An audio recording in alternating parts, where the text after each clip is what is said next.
I saw Avengers Infinity War with friends and I. Before we saw the movie at dinner, we were making prediction on who is dying and not, as well as who was the one big cameo in the film. None of us were correct.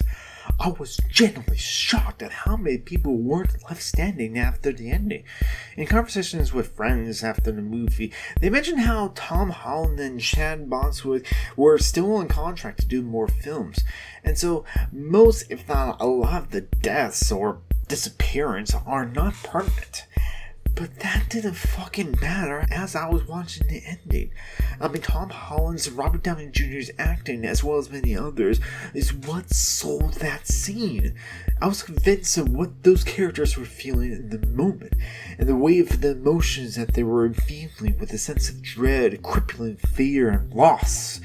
How Peter Quinn just went and said, "Oh shit." How Peter Parker was saying, he doesn't want to go. He doesn't want to go.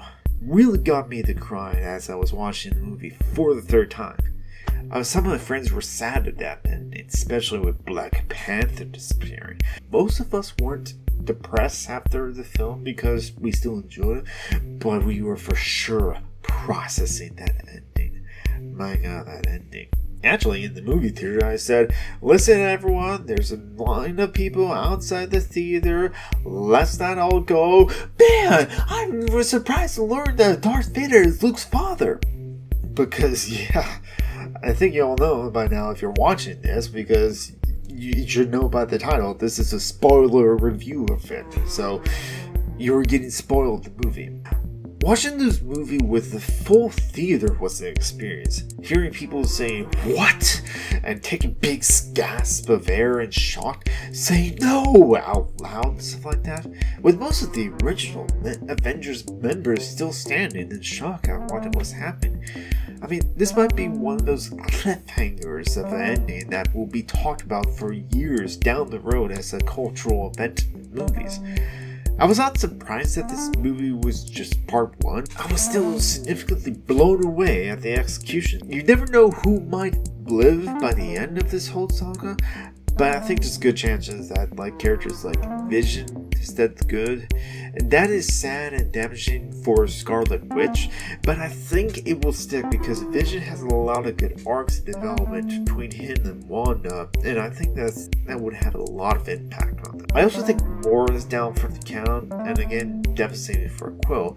It is tragic, but a satisfactory conclusion to their story. And that scene with Gamora and Thanos as well, oh man. What made that scene work so well is the performances of Josh Brolin and Zoe Saldana. And that scene proves that Thanos actually does care about Gamora. It's just not that easy for Gamora to see it that way. And how it pains Thanos to do that. But he is so devoted to his convictions and reasons for what he is doing, he will and does go to any length to make the universe a better place in his view. He doesn't see how anything he's doing is wrong or immoral, and that what makes him such an interesting character.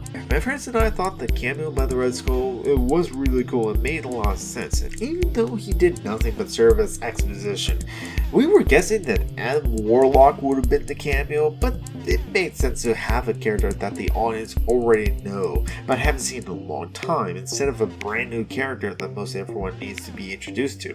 And because there's no new major characters that we need to be introduced to, the screen time in between the action set pieces were used not only for human field banter, which I'll cover in a moment, but also for character development. I mean, that one scene between Peter and Gamora, having that moment where Gamora has Peter swears on his mother's grave.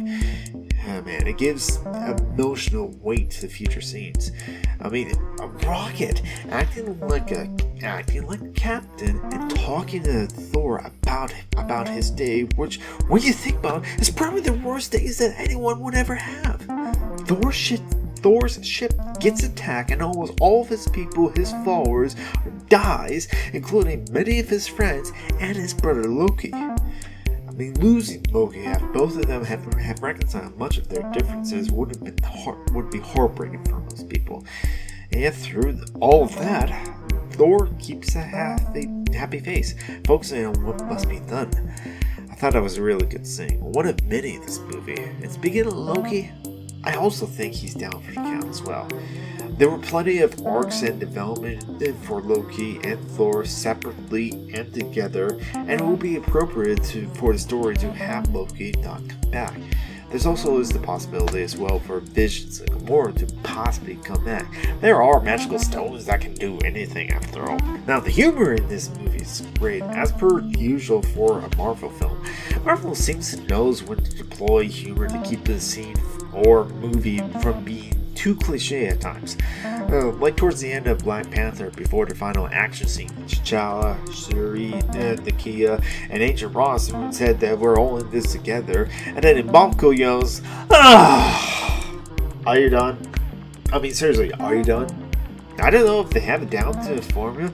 It does feel a little different in each movie since different writing teams and different directors.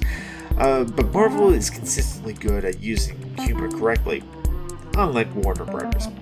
I mean, most of the time they use it to relieve emotional tension, like I mentioned before with Peter and Gamora scene where Drax believes that he can be invisible by standing perfectly still and moving very slowly. Or that one scene where they have that confused Mexican standoff, and they use a bit of humor there as well with like, "Where's Gamora? Okay, I'll do you one better. Who's Gamora?" And then, of course, Drax is like, "I'll do you one better. Why Gamora? Why Gamora? Oh my Gamora." I am so sorry for doing that. I know I can't sing. Anyway. But man, this movie is not good. This movie is great.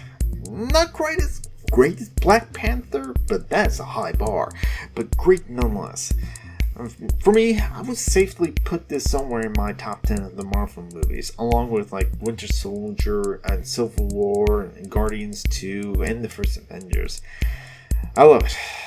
Saw it 3 times, like I already said. Anyway, thank you for watching, and like, share, and subscribe, and I hope you stick around to check out more of my videos as I finally put them out. I know it's been over a month since I had any new uploads, something like that. I just been lazy.